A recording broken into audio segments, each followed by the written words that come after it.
sometimes not even playing the song and throwing the guitar on the stage because it's fun. And Have you done that before? Oh yeah.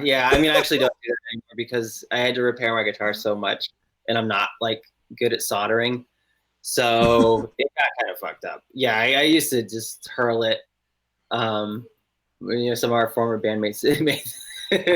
If any of them were listening, I remember they made them upset because I mean, it was like, a lot. It was a lot to the song started, clean up, and I just like jumped off the stage and threw the guitar. Welcome to the 8th episode of the Cast That Ends Creation. I'm your host, Chris Deering, and this is the show where I interview bands and public figures from the mathcore community. If you beautiful people in chat have any questions or comments, feel free to drop them in the comments, and I'll read them aloud. If you're watching this video on YouTube or listening to this in your car and have no idea what I'm talking about, the cast is first recorded live on Twitch. Join us every Sunday at twitch.tv/thecastthatenscreation for the live cast. With all that out of the way, let me introduce our guest tonight, who's dropping their debut album, Womb, through Dark Chill Records January 1st. Welcome in Juan Bond. How are you guys doing? Yo, what up? Hey, what's going on? I'm doing pretty good. Doing well. Tell us who you are and what you do in the band. You go first. All right, what's going on? I'm Logan. I'm the vocalist for Juan Bond. I make a wide array of strange noises and some pretty singing here and there. I write all the lyrics and vocal parts for the most part, and dance around on stage, all that good stuff. Jay, I play guitar. I'm the songwriter, composer. Though it's really more collaborative thing, but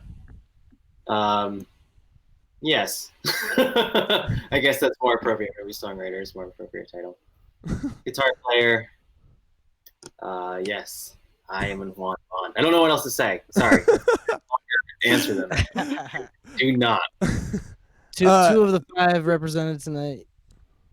Who are we missing? 3 out of 5. We're missing Sidhu, who plays bass and clarinet, bass clarinet, and pedal synths, and Kiho, who plays violin and viola, and Vicente, who plays drums and gongs and various other things. You got gongs going on. That's crazy, man. Yeah, there is a song on the new album with a blast beat with a Korean gong, which really needs. I didn't even notice it. Okay, all right. Yeah, it's in there. All right. Well, as one of the only people that's gotten to check it out early, I can say your album is just amazing. You guys fit in this like kind of vacant spot in mathcore. It seems like most bands are either like super heavy or super jazzy and weird. I would say you guys are almost like straight up prog metal. You have the galloping, driving sections, and that break out into beautiful epic choruses, especially on Papa's Got a Brand New Bed, which is certainly my favorite one. And, like, the choruses are so freaking catchy, man. I've been singing It's Been Strange Knowing You, Holding You, and Being You for the past couple of days now. You guys also make really good use of the violin, and I believe there's clarinet on this. Is that right? On the album or that song? The album. Yes, there is clarinet. Okay, I thought that's what I was hearing. I didn't know if those were like keyboards or something. I'm getting a lot of Protest the Hero vibes, honestly. What are some of your big influences for this sound? A bass player Sidhu is really into Protest the Hero. I actually hadn't heard of them until a couple of years ago. Really? Okay. Yeah, I know. I've come into this music world in such a backwards way. Like, I didn't come from heavy music, so I discovered a lot of things kind of like way late in life. I mean, like, Jesus Christ, like I feel I got turned on to Slipknot when I was 30, which is funny. Later, another time. But yeah, like influences for this, the big ones for me, which are just kind of a mainstay through all the stuff I write, would be Sleepy Time Gorilla Museum, Dillinger Escape Plan, Frank Zappa. And like with this batch of songs, I was really, kind of exploring heavy music a little bit more. kind of going more into metal. Like, I was into a lot of like like stuff that was more like Dillinger, like kind of crazy and experimental. But kind of was listening to stuff that was like maybe a little more straightforward, like Gojira. Dude, I totally thought that I heard Gojira on there, but I wasn't completely sure that that's where that was coming from. Yeah, I mean, we don't like kind of carry that sort of like heavy like sound that like they got, but some of like the riffiness, I just really, I don't know, I just kind of was drawn to because it's just fun, and I feel like that this kind of music needs that too. You can't just be all like stabbing you in the eyes. There's like a that's how long that's effective.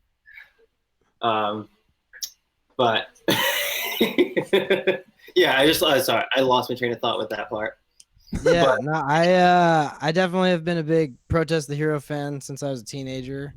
I would say, yeah, definitely drawn some vocal influence from them. For this album in particular, though, I feel like just kind of trying to really get my own sound across. Drawn from a lot of different influences. I mean, Jay talked about Sleepy Time Gorilla Museum and Dillinger. He and I have a lot of common ground.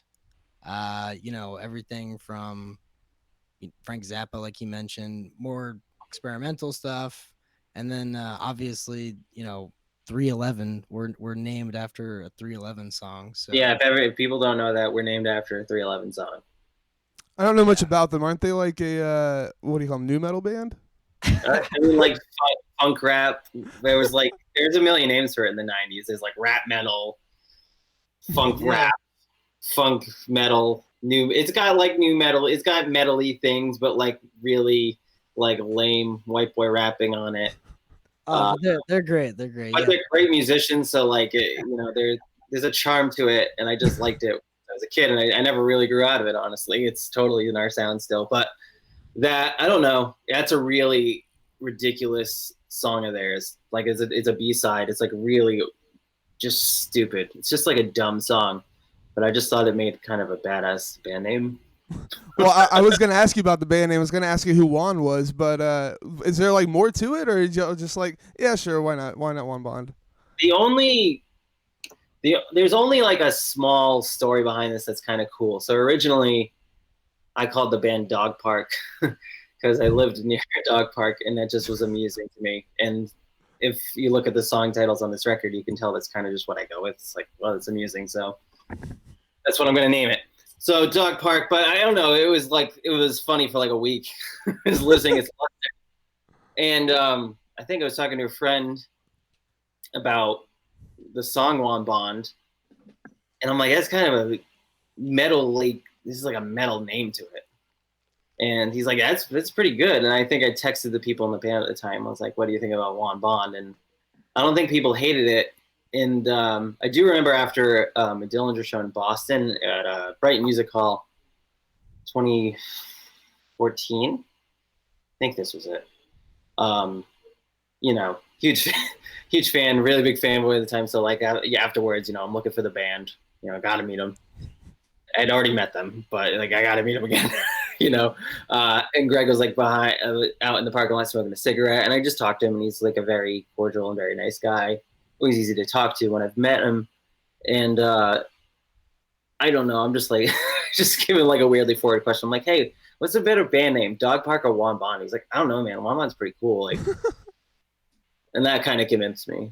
I was like, all right, well, if this dude's saying it's cool, then well, he's definitely the member of the band that wrote that song, so he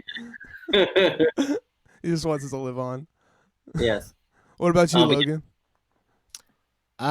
In terms of the band name? Yeah. What do you like, Juan Bond, or did you like Dog Park better? I mean, I at first so I actually auditioned for the band at one point. It's a funny story, but I met Jay and everybody that was in the band at the time, and I didn't put two and two together that it was a 311 song, but after that was, we had the discussion. I auditioned and joined the band, and then it was like, hey, so by the way, what's the story behind Juan Bond? And then Jay was like, oh yeah, man, it's a 311 song. I was like, no shit.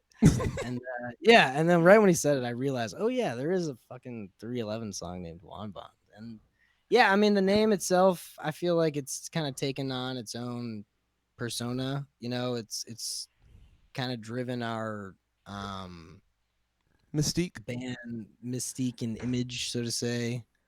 Some of like the art that we've used and the direction that we try to go. It's definitely seemed to kind of have like a persona. Yeah. So Well, you mentioned the art, so let's just move on to the album art. It's a very specific album cover. Is there any significance behind it? It's not like, oh, here's a cool picture. It looks very detailed and like y'all are referencing things. Yeah, Logan commissioned that art, so I think he can speak to it better. yeah. So I mean, you know, back to what we were saying about the band name and just kind of the direction that that's driven us for our, you know, online content and stuff.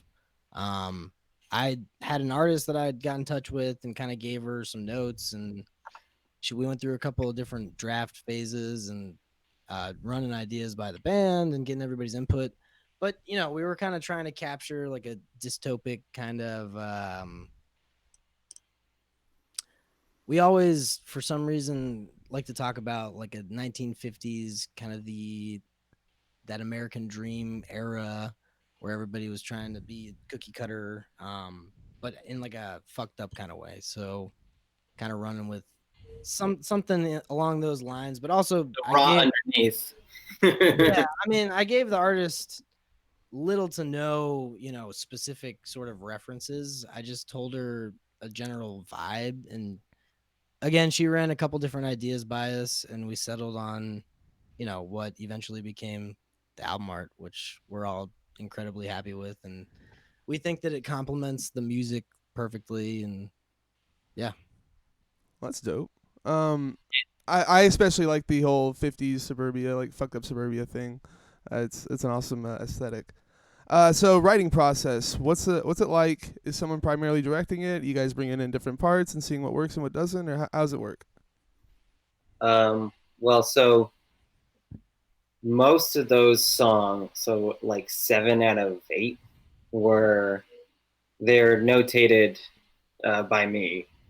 So I come up with the core composition, music score, and I send it to everyone. I mean, obviously, this is like pre-COVID, how we, you know, each incarnation of the band operated differently, but the current one, practices became a lot more collaborative, which is what I always really wanted. I wanted to bring a completed composition, but have people tweak it and make it better. Because I always believe, I don't know, like Keo knows the violin better than I do, so she's gonna know what sounds best on it. You know, but of course I have ideas and I have melodies, and sometimes I have an entire part written.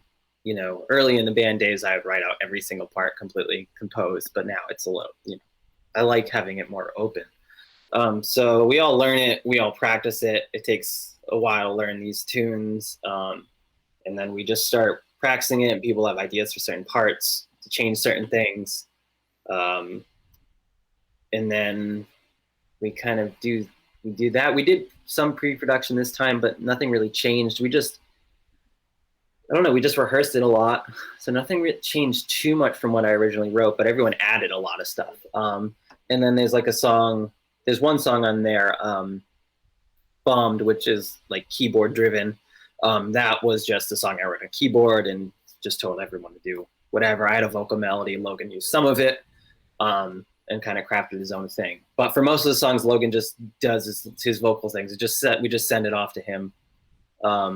Occasionally we have time for feedback, but you know, Logan's in Boston, we're in New York. Before that, half the band was in Boston. You know, at one point I was the only one in New York. So like scheduling and getting in a room with all this stuff is tricky. All of us, you know, so usually it's like music being learned separate from whatever Logan's going to do over it, which, you know, sometimes gets refined over many, many shows. Or sometimes it's just like kind of a studio thing. Did you Yeah, guys that always was- start with a violin, or was that like violin and clarinet and all that stuff, or did y'all bring that in like after y'all had started making music? This band is really, I mean, whatever, I don't know, the fourth or fifth incarnation of like me trying to like get my own music played. You know, I had like a band in high school, band in college. So the you know, the primordial ooze of this band was started in a band called Something About Horses, which is when I lived in Boston, and we were just like an experimental rock band, and that was just two guitars, bass, keys, drums, vocals. But you know, it had more of a avant rock, no wave tinge, but it started to get heavier, kind of and it was jazzier. It was a lot jazzier too. But as it got into heavy music, I wanted something different. I wanted to, you still kind of have that artistic spirit, but I don't know, just kind of darker and more in your face. I wanted to break shit. Like it was just kind of like that. I don't know. That feeling needed to come out. So the instrumentation started more in the art rock-y kind of thing, where we had keyboards and violin, and I want to say I had like another instrument like clarinet or flutes or something. And I think a couple one or two maybe more vocalists. I don't even remember, because I was just like kind of trying out things. And then I do remember one day just being like, I don't know, I kind of want to get back to bare bones, but still kind of have some of the artsy shit. So I cut everything but the violin, which was, you know, didn't think of it consciously, but of course noticed, like, oh, yeah, of course, like I want to be like Sleepy Time Grill Museum. Like, of course I would do that. But you know, that's what we did. And then, yeah, I toyed with the second guitar idea for a while, and then eventually kind of settled on this. I mean, really from the get-go, I don't know, after we learned the first couple songs, it's like the violin, like I was writing these parts specifically for the violin. Like it needed to be there, because I was listening to a lot of music with violin in it. So it was just what I was hearing. So it was very natural. I don't know. I don't think you know, say this band implodes, whatever. I don't know. I don't know if I could ever give up that combo. It just works really well together, especially for this music. It makes it so much more frightening. Oh, I would say it makes it like super epic and just as big as possible. Like it's insane how just captivating like the choruses are, because you have that cool violin going over it, man. Especially in Papa's Got a Brand New Bed. Man, that song is freaking insane, dude. Like, oh my god. Yeah, Keo really took, you know, this is like, I guess, a good example of, you know, the violin melody in that chorus is something I wrote, but Keo she just like added a few articulations and added some octaves, and it just like kind of was like so simple, but it's like, oh man, it just sounds like 3 million times better than when I wrote it. And that one came out really, really nice. I think that's one that, you know, I think in this release we're getting, you know, we're still doing some of the stab you in the eye kind of thing. You know, I mean, that's just kind of the style, right?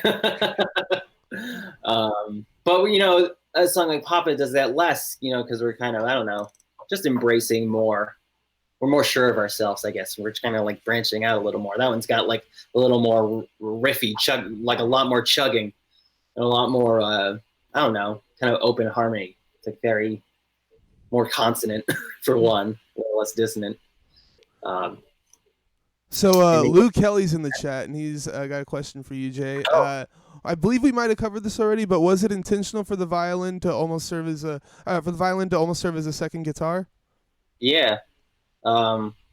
Yeah, like I when I was feeling heavier stuff, you know, I did have that you know, having the violin plus two guitars. But just as time went on, it just was like, no, it just makes so much more sense. Really, I want, you know, that's actually like a little bit, you know, we've been fortunate to have like some good live sound engineers who like kind of get it. But some don't realize, like, the violin's going through that half stack and should be as loud as the guitar. Like, it is. Oh, y'all like plug that sucker in. It's supposed. Oh yeah, like, it's got to be an amp. it's got to be the amp tone. I don't like the I don't like clean like electric violin tone. I mean, I tend to not like clean guitar tone a lot of the time. Yeah, I mean, I feel like it took a little bit of experimenting a lot of, live to get yeah. that kind of dynamic worked out, but yeah, she runs her violin through some pedals now, and yeah, I just think that in terms of like the live sound, especially, we've kind of dialed it into the point where it really sounds like another guitar texture, but obviously much different. Or it kind of fits in as another, kind of mid-range texture, but it's cool, I mean, back to having multiple guitars, and I just feel as though, again, it's not really stripped down, just the one guitar and violin. Um, it just has a nice kind of complementary feel to it. Yeah, it doesn't feel like it's small at all. Like even if it's just two instruments, it still like takes on, brings a big sound to with it.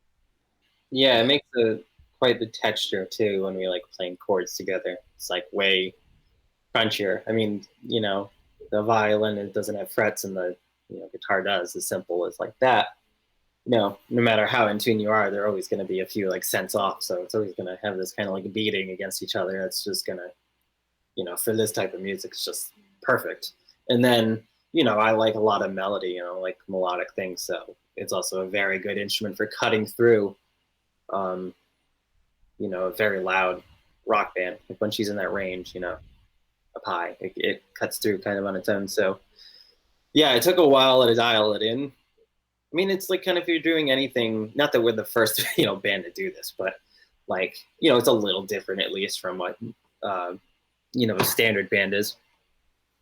So, there's not a lot of guidance on how do we get this violin to sound like a raging fucking guitar in this club. At first, like there's issues like feedback and shit, like. Yeah. Our first violinist, so one point in this, like trying to figure out what we're gonna do, she had like a piezo pickup in her violin, like that just didn't. We were too loud, so like it just makes this like the most vicious feedback. It's like a fucking horn. Those were the good old days. Yeah. Back when I couldn't even play the shit that we we play now. Speaking of back in the day, is that like an actual painting behind you, Jay, of your EP?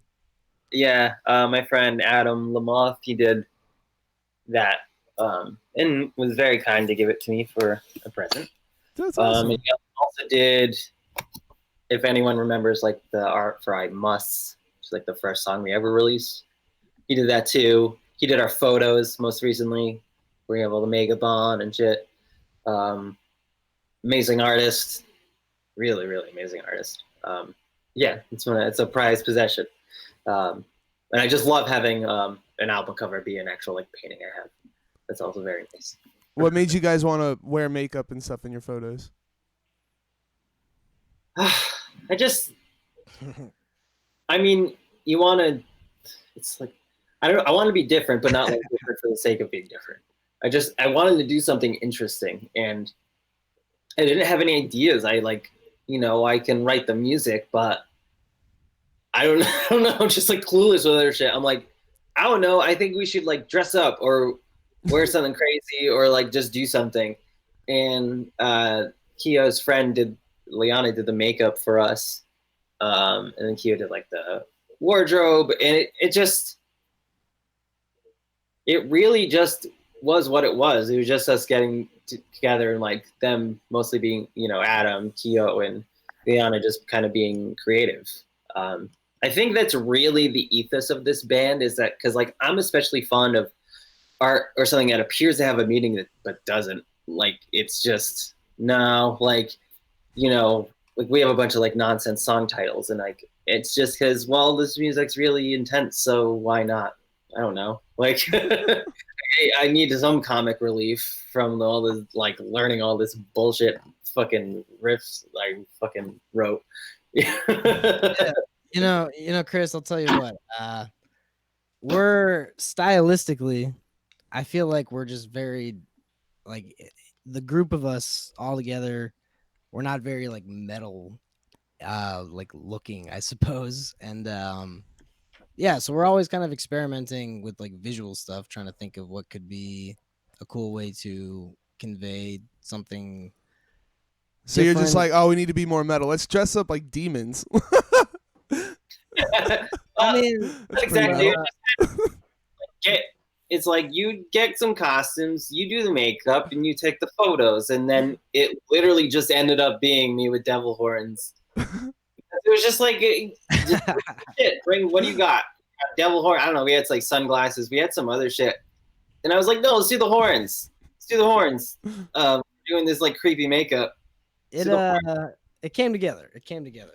Yeah, so it really was just kind of like, I don't know. It's an anything goes kind of just mentality to art. There doesn't need to be a kind of a purpose or much of an intent behind it. I really like, not that it's like, it's not Dada, but like I really like Dada, kind of just being like, I don't know what the word for it is. the modern day, the artistic shit posting, more or less. Like,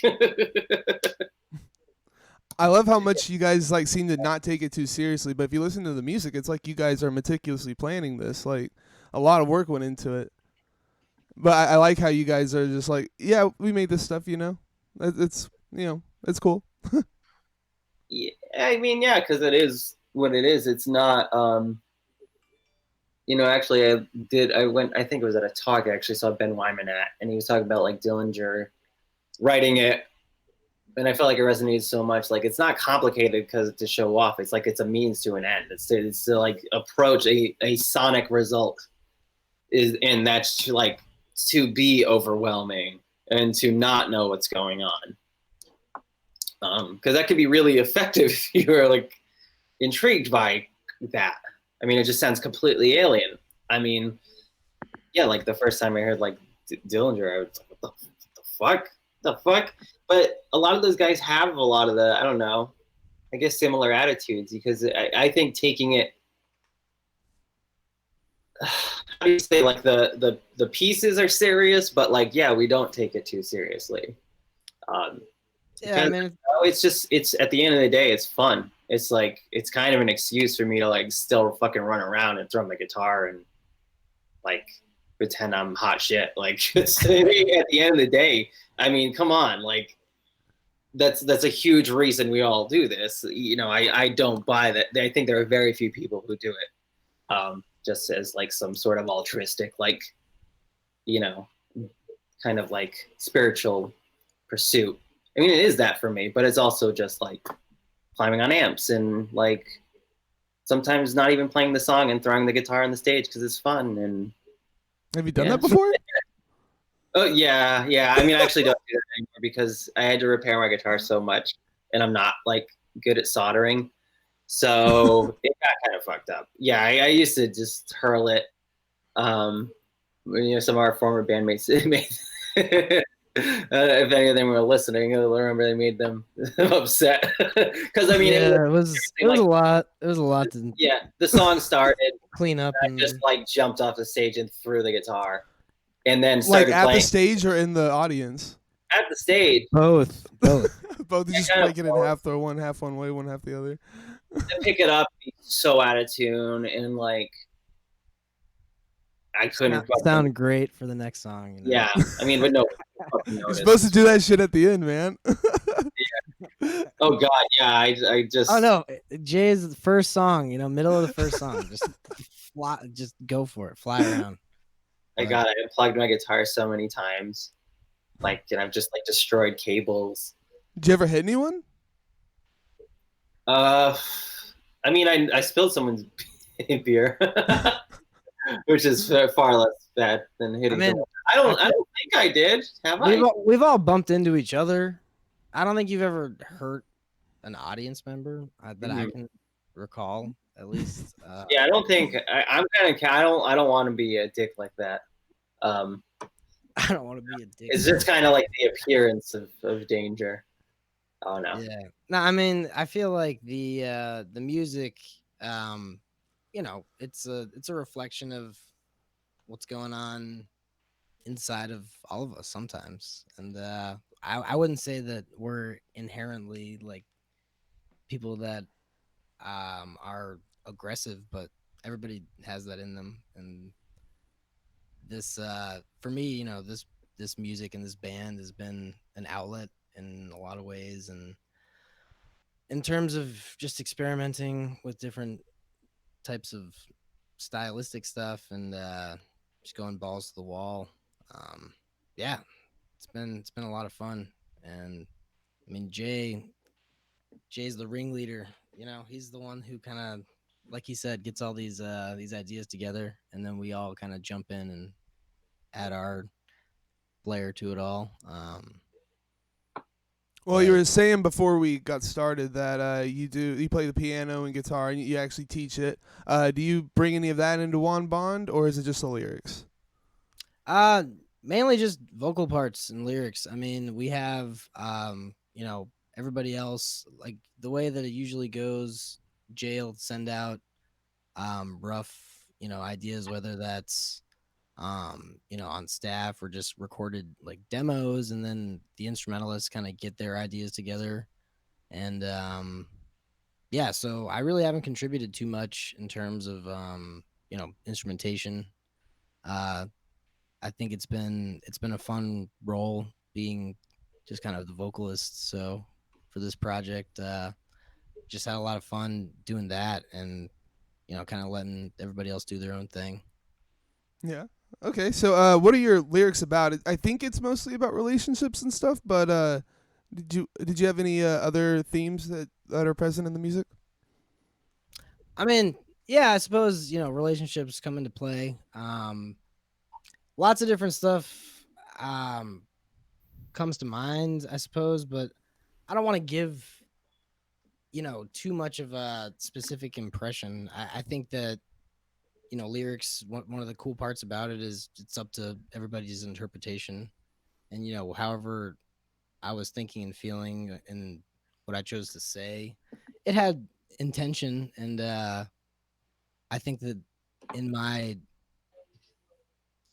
experience with this type of music, it's kind of a broader opportunity to say things in different ways, because it's not a typical presentation of like a poem or something. Like the way that these lyrics lay over the music is not very traditional, I guess.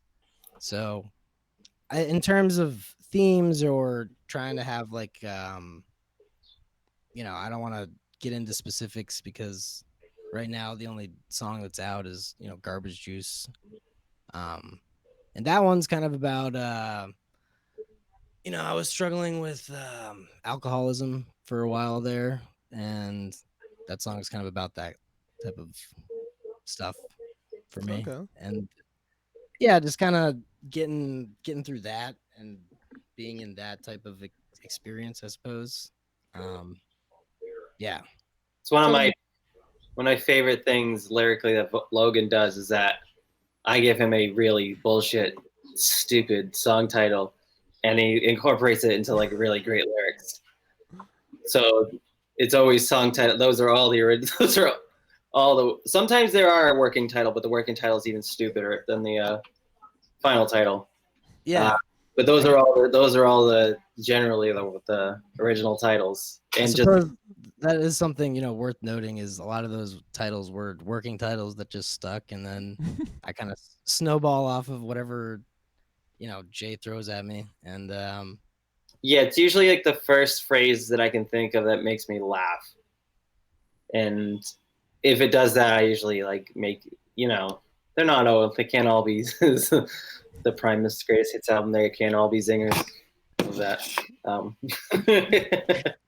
So yes, they're not always great. But that's the general. I don't know. I like throwing something ridiculous out there and making something truly great out of it. You know, like Porky, like that was called like Porkolator, like a percolate. It's really stupid. Okay, oh my god. Which just got certain to Porky because you just I mean, fuck, I mean, everyone who likes this is probably in a band, for fuck's sake, or has been in a band. But like when you're like rehearsing songs, you just end up giving them short titles, you know. So Yeah. Porky became Porky. But then Logan fucking had these lyrics about bacon, and then I was like, all right. And then for the video, I found some like stock footage of like meat farm, like informational footage from the 50s, and an instructional video on how to throw a party. Oh yeah, the party footage. That was I mean, that goes hand in my hand. favorite. You can't bring pigs to slaughter and not celebrate.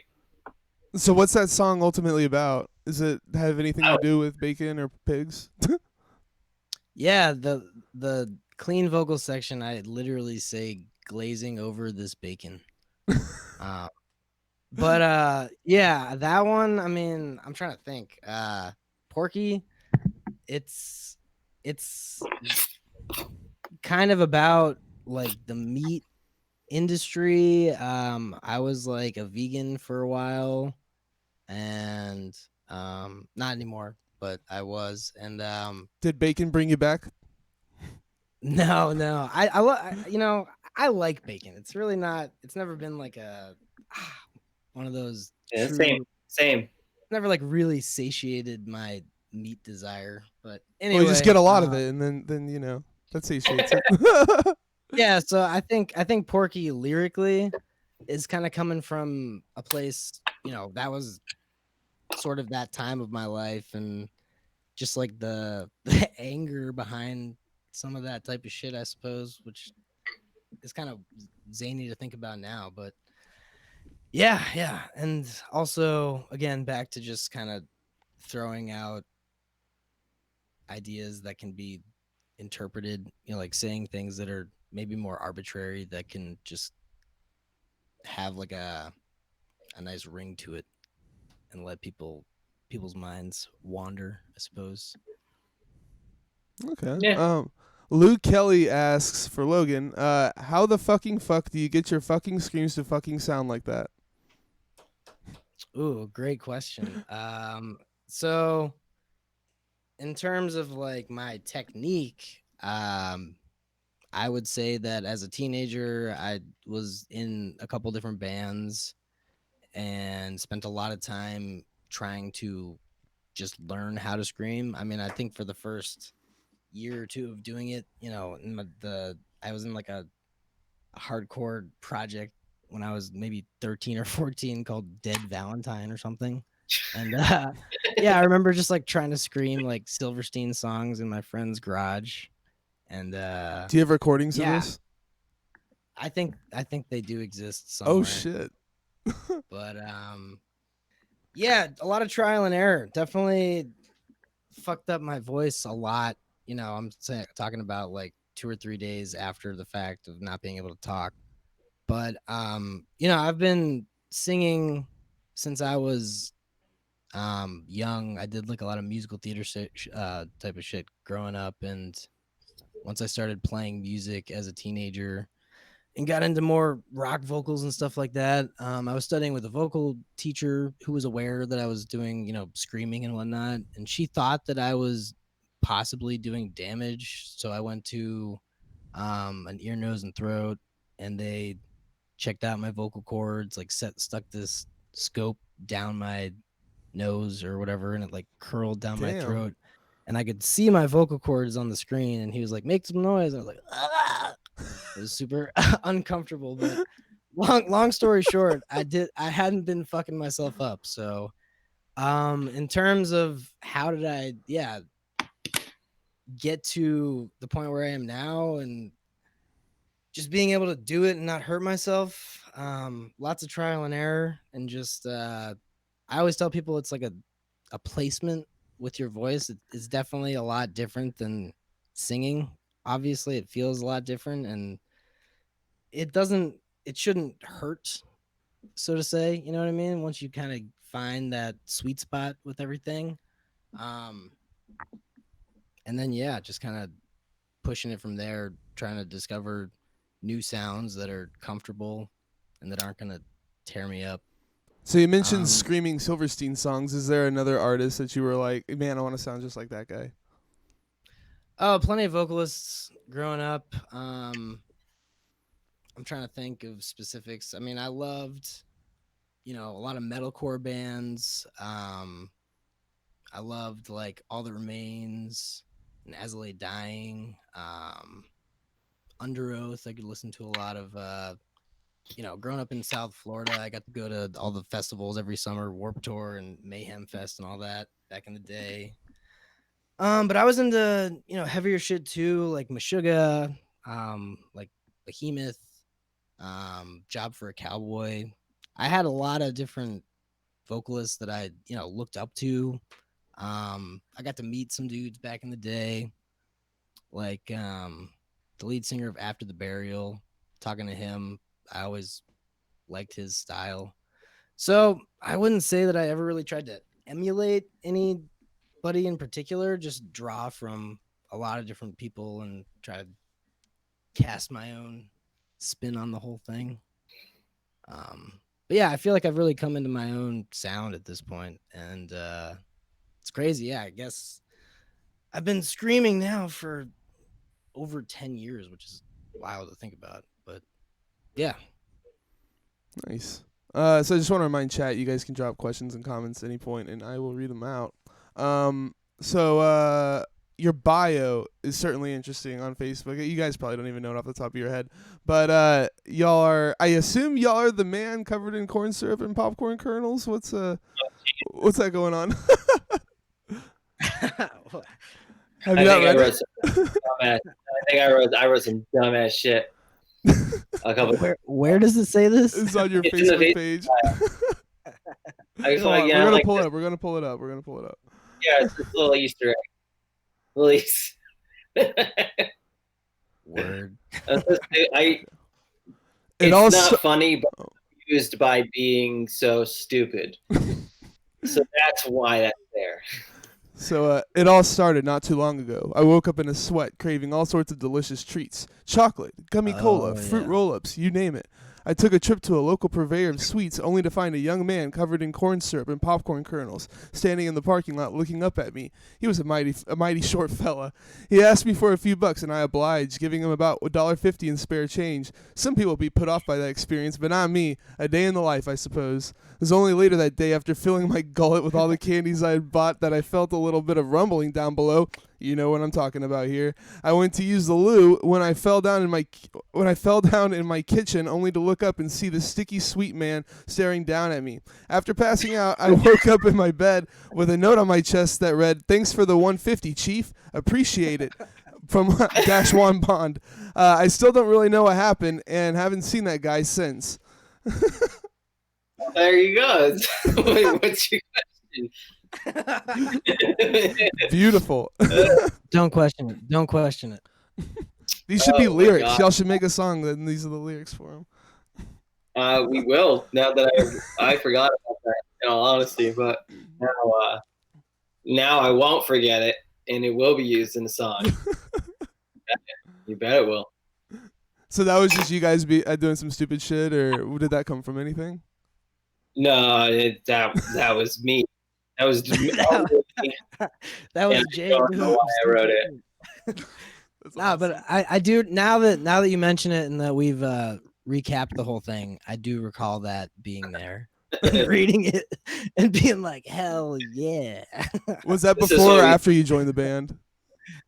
After. Yeah. Okay. So what kind of guitars and stuff are you working with, Jay? What's your rig? There you go. I got this. This thing is so. Oh my gosh! It has seen better days. My baby. Lots of love. All reliable. Yeah, lots of love. All reliable. Oh yeah. So that is. Oh, I don't know the year. I have no idea the year actually. But it's not like vintage or anything. It's a vintage reissue Fender Jazzmaster. With the that's the body, but the neck is some company, Mighty Might. I think they're like a company where you like buy parts of guitar and you put them together, sort of like a Warmouth. Um, so I got this off eBay. Somebody was selling it like as is, and I really wanted a Jazzmaster, and it was affordable, so I just impulsively got it. How many times have you And then thrown that guitar? Too many, like way too many. So this thing has survived all this time, and this is the original guitar you were throwing around?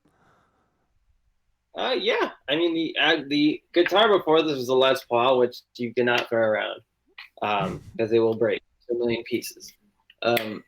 These things, oh my God, I don't know why it's not broken like in half. It is. There are cracks, but it's most of the electronics that suffered. And I put a mastery bridge in it, and the pickup is some Seymour Duncan like high output single coil Jazzmaster. I like doing this type of music with single coils, even though they're really noisy. Just sounds cooler to me. Tones, live tone is this the Marshall DSL. It's sort of like a remake of JCM 2000. Kind of cheap, but like sounds pretty good. On the album, I think it's all an old JCM 800. I don't know what I use for distortion pedals. So y'all mic'd up amps for recording? It wasn't direct in? Yeah, that's all live amps. The violin and guitar are all live amps. We didn't do anything DI for that. And the EP, I mean, that was when we did the last EP. Half the band was in Boston, half was here. So guitars were like DI, and some were reamped, and then some were amp simulators. I think the same was for violin. I really don't know on the last EP, but this one it's all amps. It's all JCM 800, and I don't remember what the violin is playing through. Or oh shit, I wish I knew. It might have been the JCM. Really don't know. Right. Couldn't tell you. Or the Fender. Might have been a Fender with just a fuzz pedal. Big muff. I think we used the big muff. That sounds right to me. So electric violin she plays, but it's a 5-string electric violin. Pretty sure.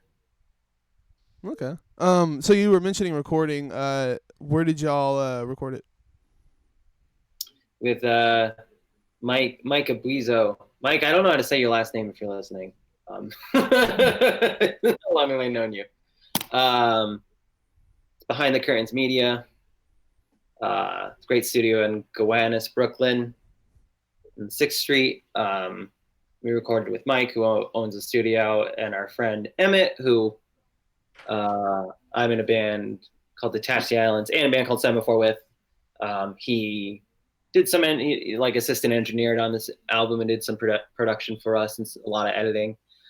So those two guys were like kind of the when tracking, at least for tracking. And then Logan did his vocals on his own. So it was named Thomas, right? Yeah, so my buddy Thomas Wenzel, he's up here in Boston. I tracked like half of the vocals for this album with him, and then I tracked the other half down in Brooklyn at one of my buddies. Kind of at the time it was kind of like a DIY studio setup, but we were still able to get great sound in the space. And yeah, I forget the name of that studio or what it's since been called, but yeah, so kind of split between the two. Yeah, and the recording sessions just start to blur together. Yeah, I mean, so I usually am not at most of the instrumental recording sessions. I feel like I've tried to make it to as many as I can, but living in Boston and working up here and then trying to make it down there for recording sessions for this album specifically was definitely tough. I did come to some of I think it was the bass, like the first couple of bass sessions, Jay. I don't remember, but Yeah, you were there for something. Yeah, I was there for a bit of it. But yeah. So How long did the whole process take? It's too long. Um, from it like just with schedules and when the studio was available. It took several months to just get everything done, just because of scheduling, really. yeah, I want to say like 4, 5 months. Yeah, I know It's a long time. everything. Were y'all like Yeah, starting pre-COVID and then it all shut down or something? Or yeah. I mean, this everything would have been released much sooner if it weren't for that. It just kind of upended everything. We had no idea if we could even order any of the, like it just. I mean, especially me being in most of the band being in New York City and what it was like in March and April. I mean, right? I, just like thinking about anything else, you know, I was like, not gonna happen. God, Yeah, like, I yeah, mean it's like the apocalypse here. everything got put on hold for sure. So it took a long time, but it's our first full length album, and we wanted to do it right, and none of us like really had expendable income to throw into this, so we did our best with pulling together finances, and yeah, we made it happen, and we're all really happy with how it turned out.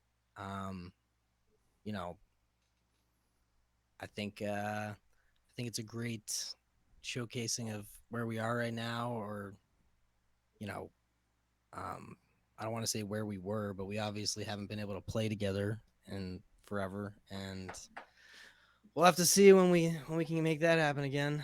um Yeah, I mean, we want to tour the album. Um, we'll see. Hopefully that will be possible next year. And Fingers at some point, crossed. I know.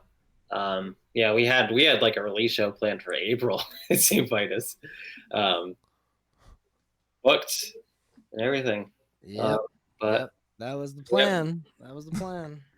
things are moving, and then yeah, just COVID hit, and then we finally like regrouped, um, and got this thing together, and just been in talks, for a little bit with labels about putting it out, getting all the like promo and all the content ready.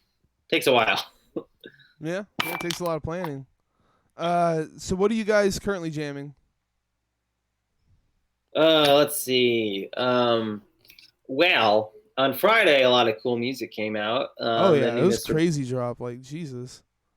Bungle. I watched their live stream. It was fantastic.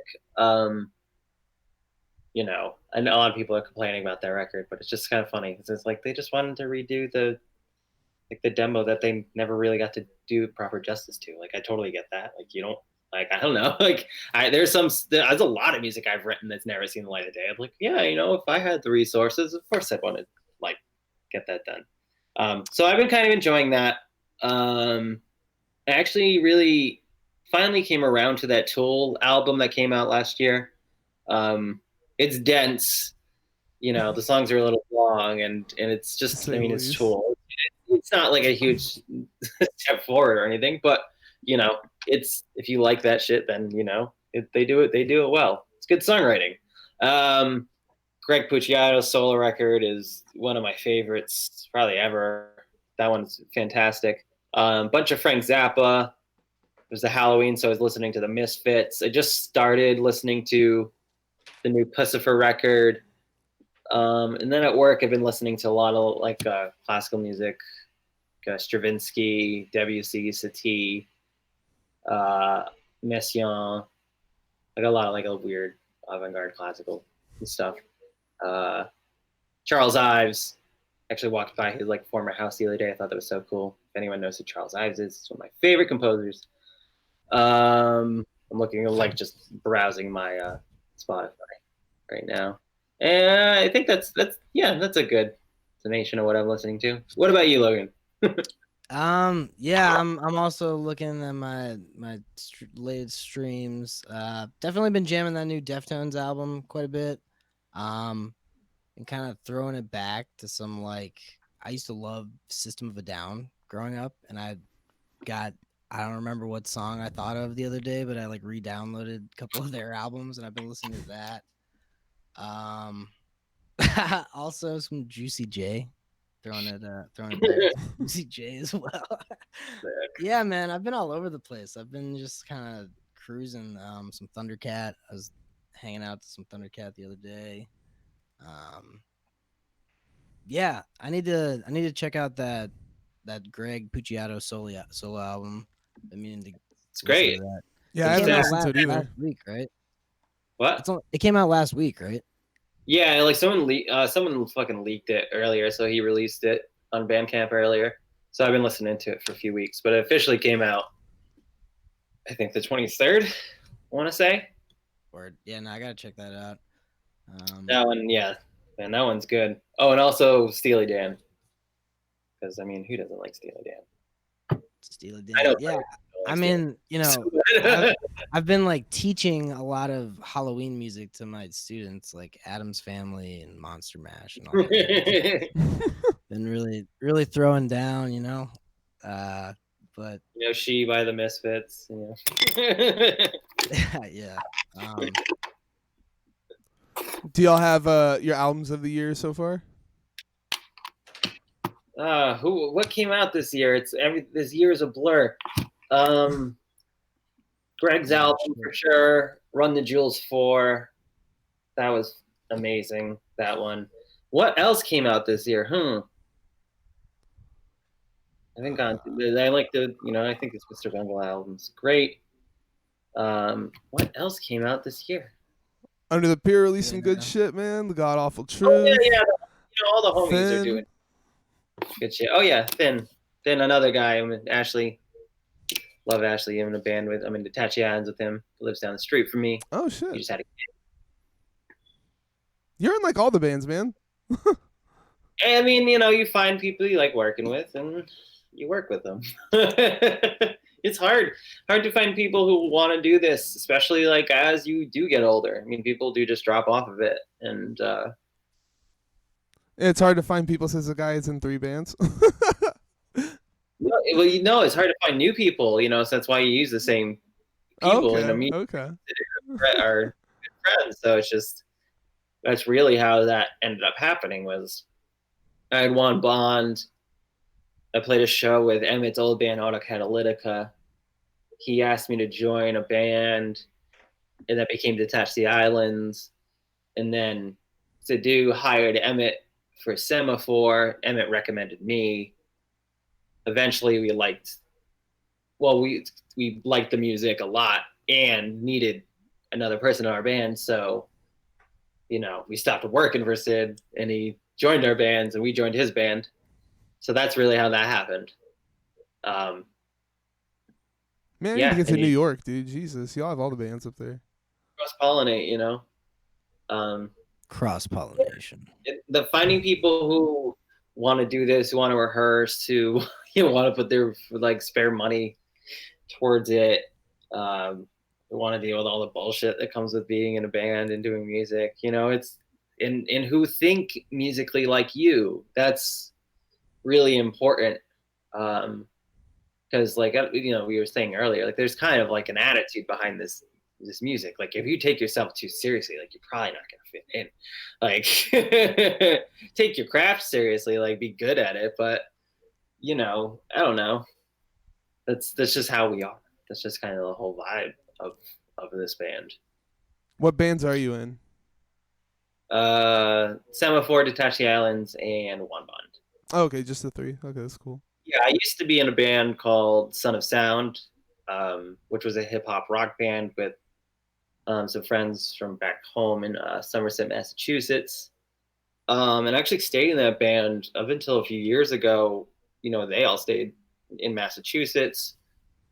And I moved to New York. I really just tried, to make that work. And it wasn't working out, logistically. But that band, that was the band I really kind of I don't know, played my first shows with and learned a lot about bands with was Sunday Sound. We did okay like locally in the Providence, Rhode Island music scene, um, and it was a lot of fun. It's really great music, really great guys. I still wish I could make music with them, but just adulthood. You move away and things don't work out. So yeah, 3 bands. I don't have much room for more. I've done more than these 3. Um, I used to have be in like a contemporary classical ensemble on electric guitar Damn. and play like theater gigs and singer songwriter gigs. I was doing like the professional musician thing for a while in New York. What about you, Logan? You in other bands, or is Juan Bond your only lady? Juan Bond's the only active project right now. I Logan's was playing. Yeah, I was playing in a couple different bands in college, in Boston, and that was fun. But after I graduated from college, I was just trying to get like a real job going. Jumped around to a couple different, you know, jobs at that point in time, and then when the pandemic hit, kind of just hunkered down and started teaching from home, which has been pretty solid. And yeah, I write my own music, like singer songwriter type of stuff. I've been looking to potentially get a project going with some people, but uh, right now it's kind of hard to make those types of moves. So just kind of focusing on yeah, Juan Bond. Juan Bond. Oh, and also I over the summer I took upon the well, I wouldn't say it's taken on a task, but I invested in a screen printing setup. So I've been printing all of our new merch, which I has was been about really to ask you fun. about that. Yeah. Yeah, so that's been super dope. Let me go grab some and I'll show you. Okay, sounds good. I can show you. Give me 2 seconds. They're turning us into QVC, the home shopping network for $6.99. This Juan Bond T-shirt could be yours. First 500 callers get it for 5 small payments of $39.99. Jesus. It's really, you're gonna buy our merch, you're gonna commit.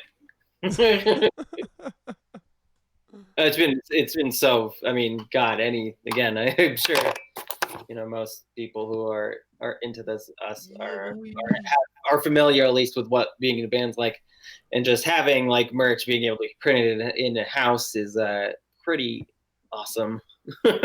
Dude, So here's the album art in white on a black shirt. Yeah, so we launched the new merch on Friday, and so you can order stuff through Bandcamp. You can also like message us on Instagram if you want like some custom colors. Yeah, just let us know. Got a couple different designs we can run. This one's the Kehoe. Yeah, man, but it's been cool. It's been fun to do, in my lockdown time. So what all does it take to like get set up doing this?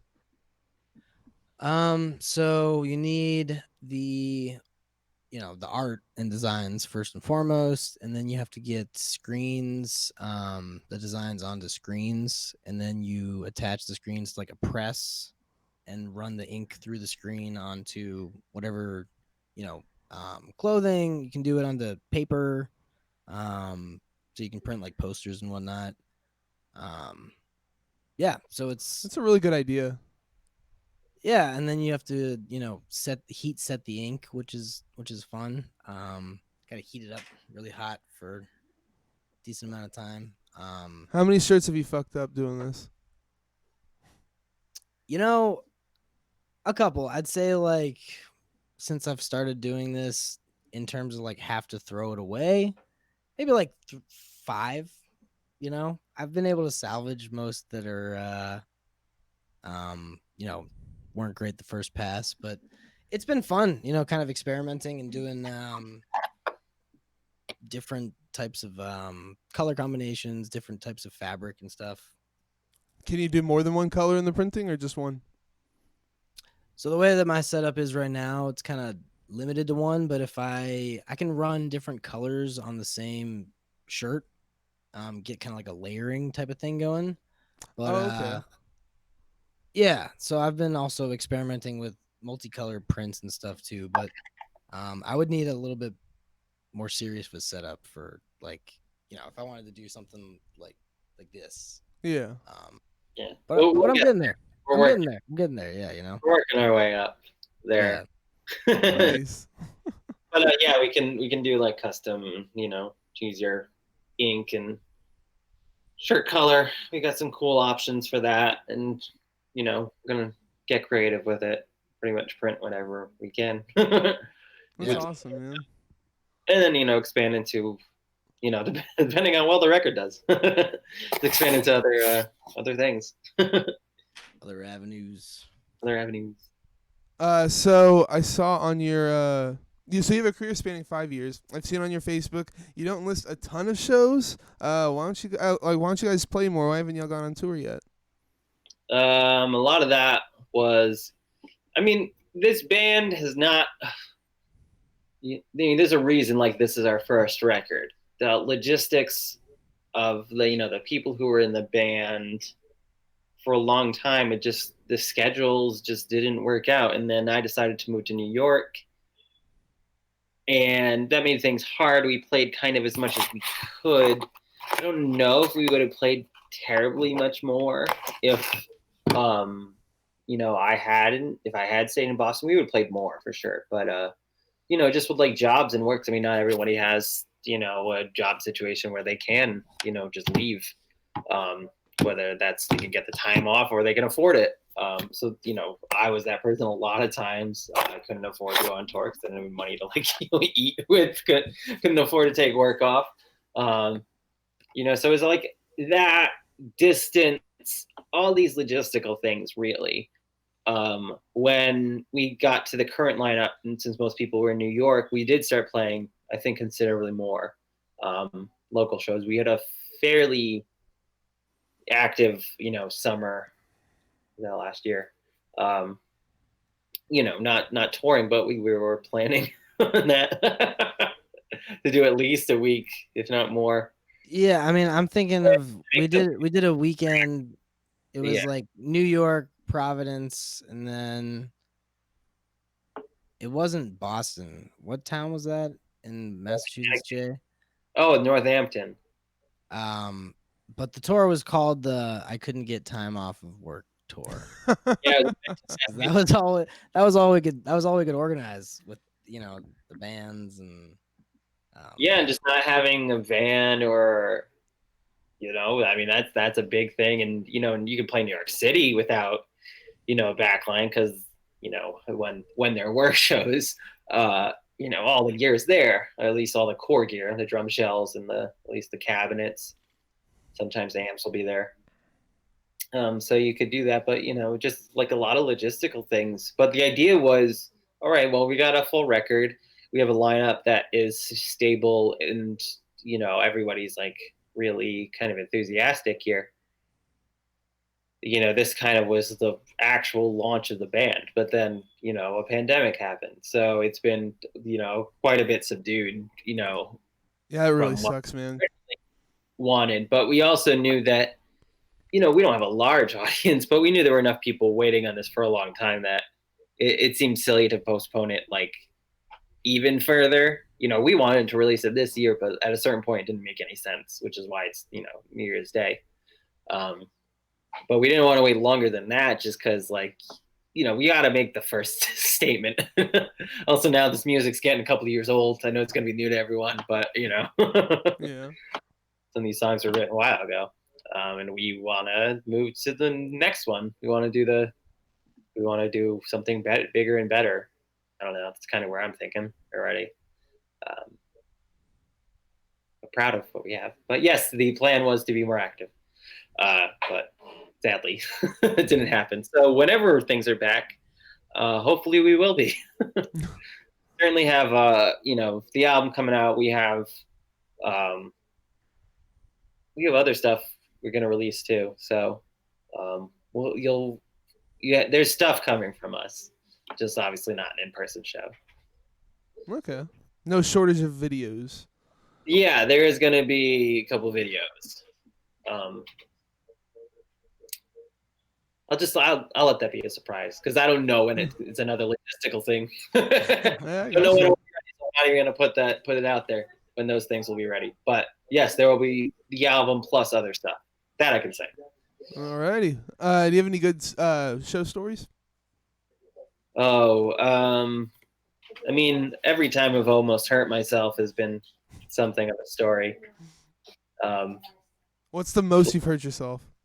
The most I've hurt myself, I've been lucky. I don't think I've ever done anything like so crazy. You know, like I don't think I ever got to like, you know, the Ben Wyman like level of bravery when it came to like stage antics. But like, I remember once trying to stand on like a railing above like a stairwell, which was dumb. And then what happened? I spilled a beer, and it actually made me have to stop. So, and then it was like, wow, if I had done that, I would have fallen down there. Probably, yeah. I stood on last summer at Lucky 13 in Brooklyn. I stood on my amp and the drum monitor near Vicente, and I didn't realize either. Both of them were on wheels, so that was pretty precarious. So, you know, there's a picture of me like splitting these things. It looks cool. Like I look badass, man. But it completely really unintentional. what is actually happening is my legs are like pulling these two things together. Like I'm aggressively like like trying to keep this from putting me in like a split or just falling down and like killing myself. Yeah. Yeah, you know, a couple jumps, but I don't know. Nothing too nuts has happened. Not yet. And I do feel a little more subdued during it. Yeah, and as far as like specific instances of crazy shit, I mean, there was that one time that I think and when I say we, I mean mainly Jay, trashed like the monitors at this venue in Boston, and they were kind of pissed about it. Or it was just like I don't know, one of them got a little beat up. How'd you Plenty trash of him? I think I was kicking it. I think I was being a dickhead. It was just like, you know, stomping it, you know, treating it real Yeah. bad, That's taking out all that rage. yeah. But yeah, I mean, it's nothing so outlandish aside from like The the worst that typical happens is like knocking over the drum chaos. kit and like unplugging everyone's instruments. That's happened. Yeah, yeah, unplugging shit. You know, wires getting crossed and somebody's signal gets cut. I mean, like Really? almost whacking people in the face and shit with like the headstock and like almost hurting people. The guitar is taking the brunt of the damage, though. Yeah, I mean, a lot of the time for me live, I'm just trying to pace myself so that I can, you know, make it through the set without overheating or over exhausting myself. Because, yeah, it's hard to keep up with the music sometimes, and also be jumping around and watching out for Jay flying around, and Sid kind of doing his thing. Yeah, I mean, it gets pretty hectic. Yeah, man, you know, luckily I've never been too hurt aside from like some scrapes and getting, you know, hit in the face and a little bloodied up or whatever, but nothing too crazy. I've seen some audiences at our shows, you know, get pretty rowdy with each other. I can't say I've saw anything too, again, super crazy or violent. Yeah, I don't think we're at that level yet where that's going to be happening. Hopefully, with this album and after the pandemic, people will be killing each other at our shows. Yeah, that's I want knife fights in the pit. that's You know the what? we're gonna Guys go circle pit like knife fight. just toss loose razors into the crowd. Yeah, we'll just toss out some like some shanks. No, we're not gonna do any of that. But We won't. conceptually, sounds good. Sounds great. Please don't do any of that. Terrifying. What if we did that? It was fake. Watch out for that in our shows when we come back, guys. We're gonna have fake like murder scenes, and it'll be not cool. Lame. Not gonna do that. That's probably gonna be the clip for this episode, by the way. Okay, we're not Uh, being an idiot. so y'all have CDs for sale through Dark Trail Records. You guys aren't pre-selling your album on your Bandcamp, or? It's just through Dark Trail. They're handling. They'll label daddy. Okay. Um, Y'all, so y'all have the merch and stuff up on there. Are y'all gonna be getting vinyl at any point, or? That's not official yet. Some people ordered like a few people ordered like a special edition vinyl. They'll be getting theirs. I'd say it's very likely that vinyl's gonna happen. We just haven't solidified the plans for it yet. We're feeling that one out. Feeling that one Yeah. out still. Gotcha. Yeah, I mean, kind of like especially like the level we're at. A lot of this album release is seeing how it goes. I mean, it's our first real thing. The first time we like gone about releasing something in like in a sort of professional capacity. Other than like, yeah, there's an album on Bandcamp, guys, go listen to it. Y'all haven't had physicals of your EPs and stuff?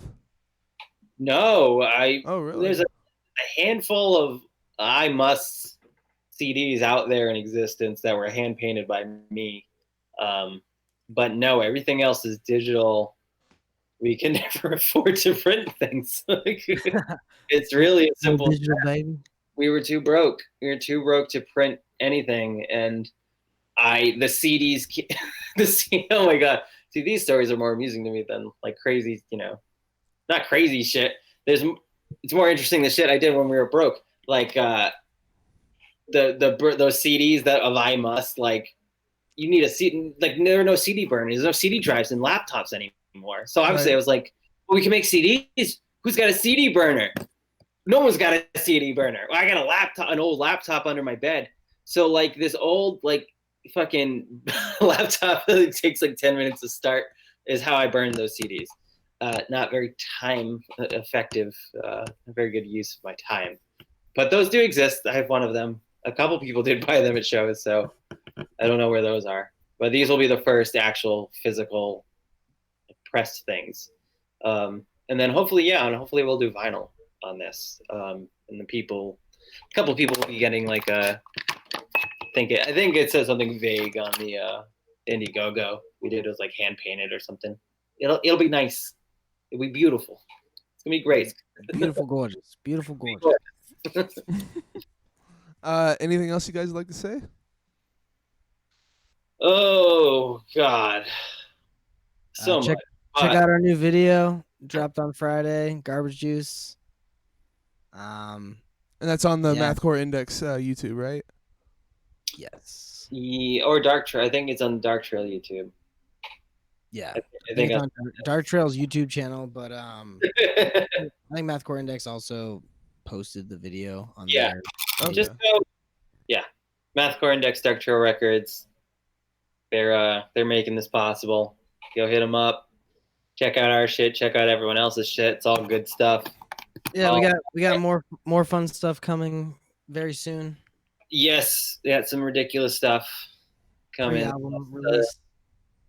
Plus more songs from the record. Go damn Garbage Juice. It'll be up on Spotify soon. I was just about to say, you guys have your stuff on Spotify. I assume all the other streaming sites like Apple Music, stuff like that, right? Yeah, it's all up on all the ones. Alrighty. And you guys are on Bandcamp, Facebook, Instagram, Twitter. Any other places I'm forgetting about? I think that's all we got right now. Bandcamp, Twitter, Instagram. Yeah, I mean we're mostly posted on Instant Facebook. Yeah, Bandcamp. It's a good place. I think everything's on Bandcamp. I don't even know anymore. But I think it's all on Bandcamp. It's all on Bandcamp. For me, drop my channel, follow so you always know when I go live. Find me on Facebook, Instagram, Twitter, and YouTube. YouTube folks, if you like this, please hit that like button, tickle the notification bell, and please subscribe. Check out my music, The Sound That Ends Creation. My fifth album, Memes, Dreams, and Flying Machines, is out now. My guest next week is Cryptodira. I hope I'm saying that right. Yeah. Join us at Yeah. dude, hell yeah, man. I'm excited. It's going to be awesome. We love Join us at 7 p.m. Central on twitch.tv/the cast at Ins Creation to watch it live. Thanks for being here, guys. Hope y'all had a good time. Hey, Absolutely, thanks man. for having us, man. It was nice chatting with you. Nice Yeah. chatting with you guys. And thank Thank y'all you. for watching and listening.